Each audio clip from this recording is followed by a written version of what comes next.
si Edward ang babaeng gusto niya. Ngayon lang ako nakaranas ng ganito mula sa isang lalaki, ah. Sarap pala ang feeling.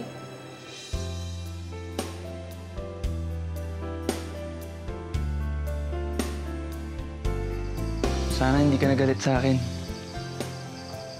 Edward, ba't man naman ako magagalit sa'yo?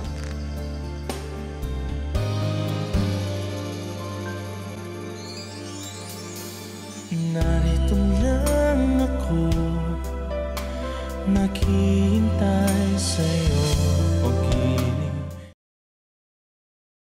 Angelo? Anong ginagawa mo dito? Ako ang naghanda ng lahat ng ito para sa'yo.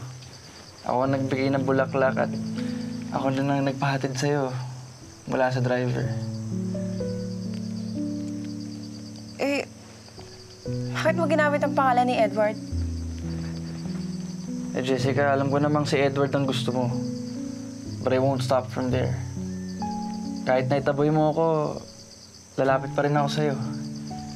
At sana huwag mo namang pigilan na yun. Paramdam ko sa'yo kung gaano ka-importante sa akin.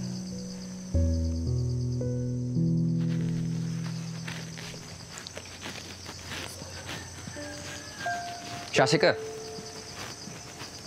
Edward, kanina ka pa nandyan? Kadarating ko lang actually. Pumunta ako sa hotel mo and the front desk told me you're here.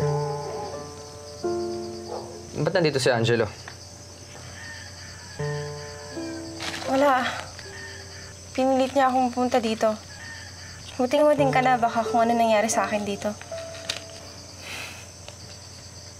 Angelo.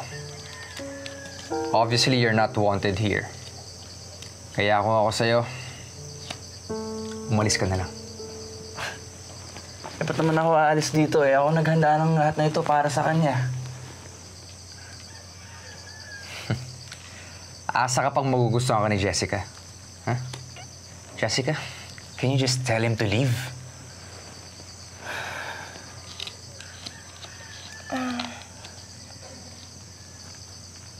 Umalis ka na lang. Jessica. Angelo, umalis ka na.